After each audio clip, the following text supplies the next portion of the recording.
on that. But anyway, in all seriousness, congrats to The Rock. Hopefully, Rampage doesn't suck. Bagoo. Oh, it's gonna suck. It's just gonna be so much fun. So you're saying it's gonna be an enjoyable suckage? Yes. Your words. There's nothing, and honestly, there will be nothing wrong with that as long as you actually do have a good time with this. Like, it can be bad as long as you have fun. It can be bad as long as it's good. I can't say good because it really won't. It's not going to be a good movie. It's going to be dumb as shit, but it's going to be so much fun just seeing 3 giant animals destroying shit. Hey, kaiju movie. Until the next Godzilla movie comes, Gojira? Yes, Gojira. But in the meantime, we still had this week's episode of Monday Night Raw to cover. And what a really good Raw it was. Yes. All in all, it was very hard to say something bad about it, really. Yeah, starting right off the bat with a women's match, Paige's first full match back, and beating Sasha Banks. Actually, that wasn't the first match of the card. It was the first one I saw. The whole shame on you. The whole opening bit. I got in late. The whole opening bit was actually a load of fun. Kurt Angle coming out, pretty much announcing Roman Reigns versus Samoa Joe, but Jason Jordan comes out and basically you can see his heel turn. Like it's in full motion. He is now becoming the whiny brat. It's like, I want my match with Roman. I want the Intercontinental Championship. Roman comes down saying, you got to earn that shit. Jordan saying, oh, you're the one to talk about earning stuff, Mr. Poster Boy. Well, you're all right about one thing. I am on posters. I am on a lot of posters. Samoa Joe comes out, trash talks both of them. Jason Jordan tries to trash talk, but he's. I now think he's intentionally coming out as just a complete idiot, like a spoiled child who can't really talk well because he's an idiot. I really think it's now his character doing that. Like he's doing it intentionally. I can see that. And it led to an Intercontinental title match between Jason Jordan and Roman Reigns, which lasted like 20 minutes. That's the one thing. I thought it felt longer than it needed to be. That's the one thing that I can definitely say positively about this Raw is the matches had good length. These were actually really good, solid matches. Good, lengthy, solid matches. And it was actually Jordan versus Reigns was pretty good. Nothing spectacular, but pretty good. And of course, Roman beats Jason Jordan. Samoa Joe comes down to start a fight with Roman. Jordan beats up Samoa Joe. Roman punches out Jordan. And that's your opening bit. It was pretty much the first hour was Roman Reigns, Samoa Joe, and Jason Jordan.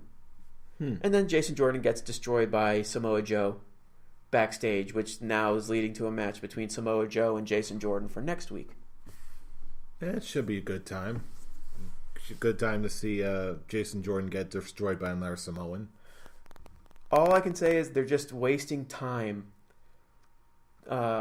They're saving up the Samoa Joe versus Roman Reigns. Jason Jordan is pretty much filling in the James Ellsworth spot for Dean Ambrose. Totally right. For Dean Ambrose and AJ Styles. Was it last year, or was it early this year? No, I want to say it was definitely last year because then it was all basically leading up to the Royal Rumble spot. That's right. But the difference between like James Ellsworth and Jason Jordan is James Ellsworth was pretty much forced into this position between Dean Ambrose and AJ Styles, where Jason Jordan is kind of forcing himself in this position. But it's still the fact that they're the one pawn that's keeping the two main guys from actually having a one-on-one match with each other, which they're probably saving maybe for the 25th anniversary of Raw. I would say the Royal Rumble, but there actually is a big... This isn't a rumored match or anything, but it was a match someone pitched on a wrestling board that I follow. A 6-man tag match between The Shield and Samoa Joe with the Authors of Pain.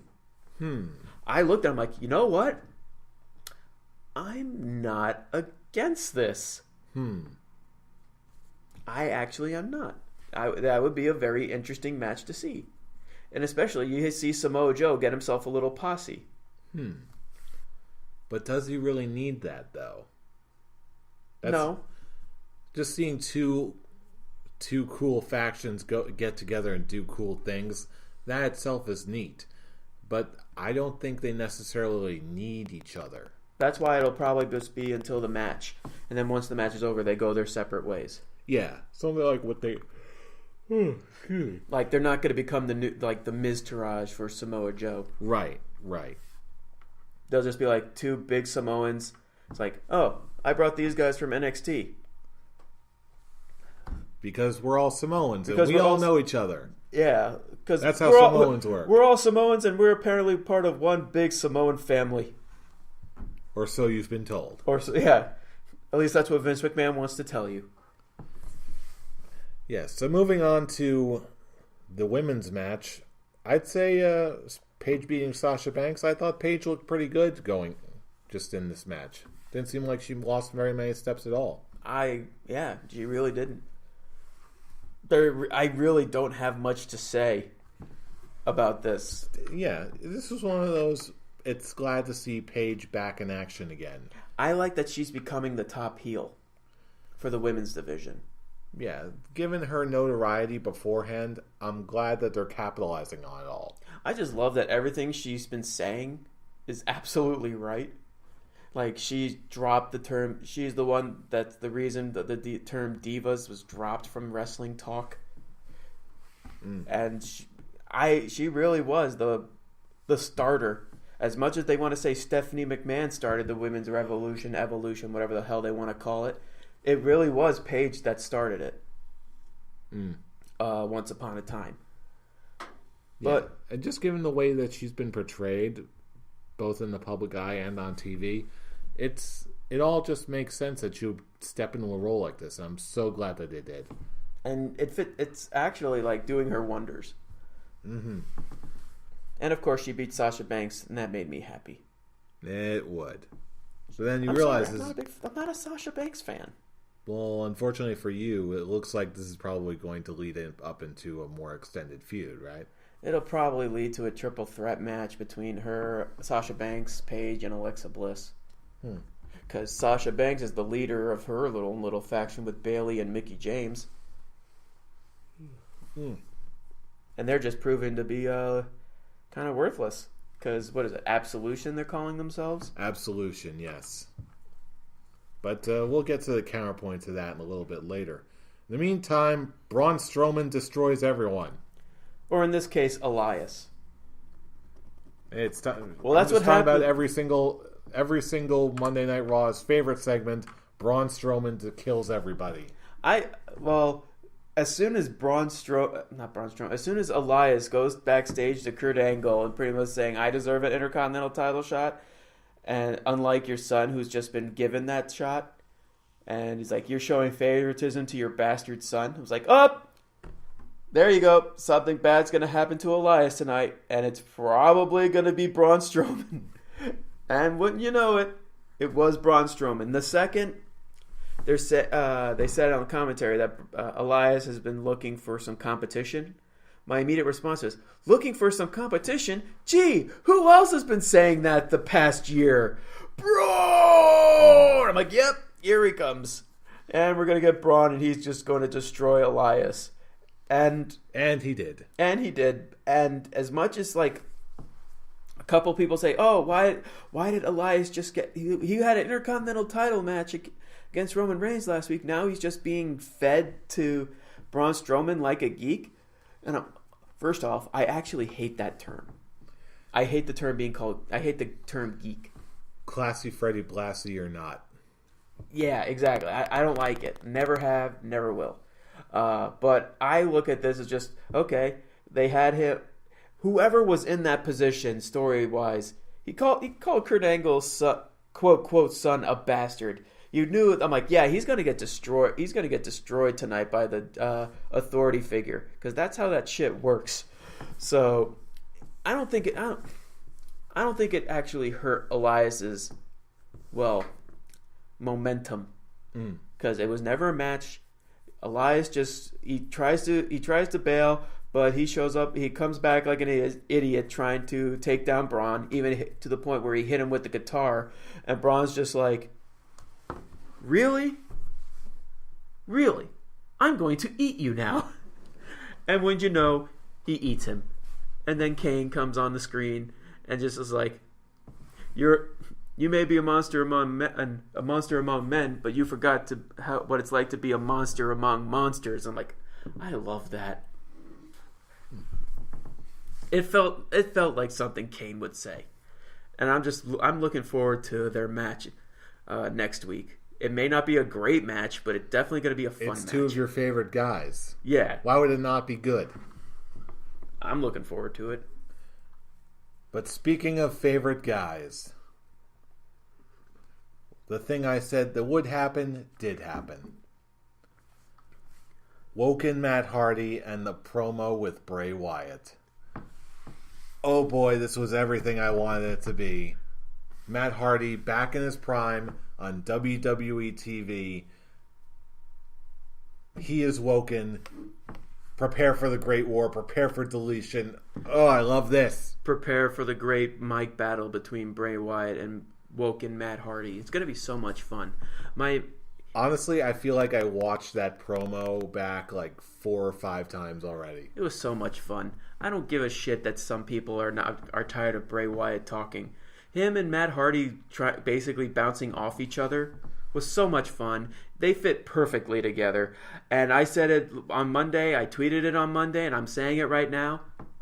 I want them to be a tag team. I can see it happening, just not yet. Oh, they're obviously going to have their matches, but I want them to eventually become a faction. And you just see crazy video packages of them just saying the most random shit ever, and they just become such a huge commodity. It's going to be so much fun, and I don't even know what they're going to call each other. Have Jeff Hardy come back as Brother Nero, Brother Wyatt, Brother Woken. No, Brother Husky. No. A friend of mine actually did mention that. I'm like, no, he's not Husky Harris. He is Bray Wyatt. He's Brother Wyatt. What if they put him in the Lake of Reincarnation and he comes back out as Husky Harris? No. Why would you want that? For the absurdity of it all. No. Or what if you dump him in the Lake of Reincarnation and he comes out as Sister Abigail? Interesting. But, it looks like they just dropped that whole gimmick for good. Because the meningitis. Sure. The meningitis killed Sister Abigail. That would be the most anticlimactic origin story ever. I used to sit by her side, man. Then she got sick and got meningitis and died. The end. Delete. She got meningitis. Dirt. And delete. Dirt. Oh man, that's Brother Bray. You knew he'd come. This is gonna be so much fun. I am going to have so much fun with this. Yeah, and apparently, according to recent reports, Vince McMahon is actually giving Matt Hardy pretty much as much leeway as he can get to much creative control to do it. I think it was reported by maybe not the Wrestling Observer newsletter, but some source recently, I think maybe just today, that's apparently, Vince McMahon is very high on making making money off of a very popular, profitable character. Okay, because I know the second you said it was actually mentioned today, I'm like, oh, okay, now it makes sense, because people have been asking, it's like, how much creative freedom Vince is going to allow Matt for this. If the reports are to be believed, quite a bit actually. And if that's true, bring it on. But I can't wait to see more of the Woken universe. It's going to be so interesting to watch. Oh, yes. Please